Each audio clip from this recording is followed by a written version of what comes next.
Another song is It Would Be Nice. You worked so hard, you had so much passion, you thought you were cool, but you got out of fashion.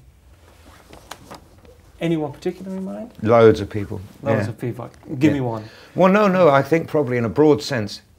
We often use pictures of people to personalize the lyrics. I do, certainly. And I'll give you an example in Woman from Tokyo with Deep Purple, for example.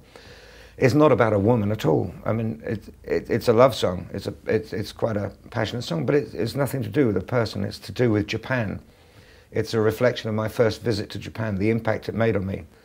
But it would be pretty awful lyrics if I just went, you know, I landed on the plane and I got to Tokyo and it was very impressive and I liked the smell and I liked the food. And you talk about all these literal impressions that you have on your mind. I mean, that's not very artistic. So it's much nicer to say, well, it was a very seductive woman and the country becomes a woman, and you can describe the impact in sensual terms. And so this is, I suppose, if I wanted to, it's another extension about Moronica, which is the music business that I always write about. This passion for instant fashion. And there's I think one of the great things we've always had with Purple, when we started as kids, there was no desire for fame. There was no desire for celebrity status. You know, you'd get a street band and there'd be maybe one or two guys in the band that you could see actually could handle an instrument and maybe had a future.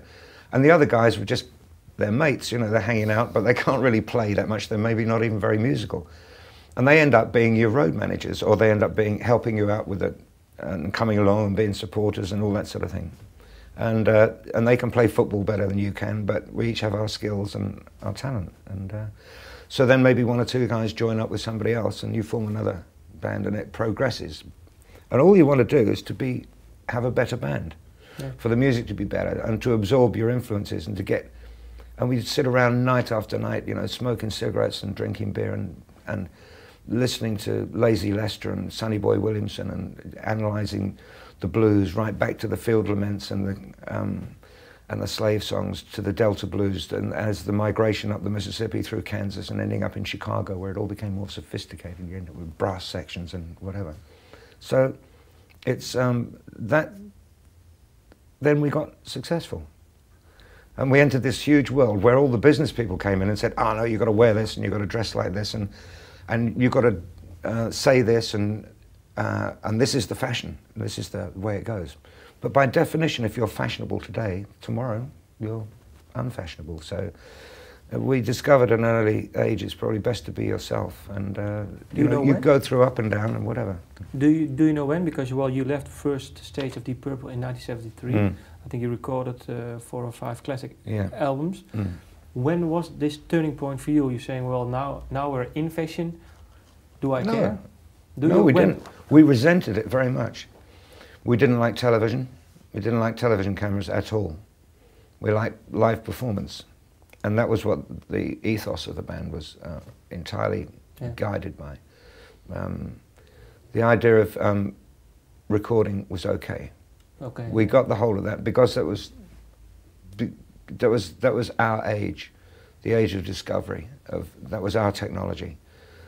But the fact that you could actually capture the sound pretty well, but it was only because engineers of our generation were able to do that. It's rather like kids today grew up with video. They grew up with film, and they're very comfortable with it.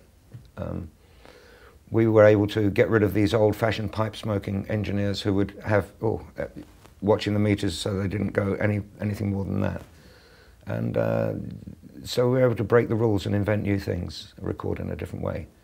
But the idea of, we wore our own clothes, and then all of a sudden they didn't like it. Then punk came along, you know, and blew it. It's like a breath of foul air that blew away all the dead wood and the rotten leaves and everything else, and the bloated self-importance of that sort of thing. And that happens in every generation. So I guess that's what the song's about. Nice.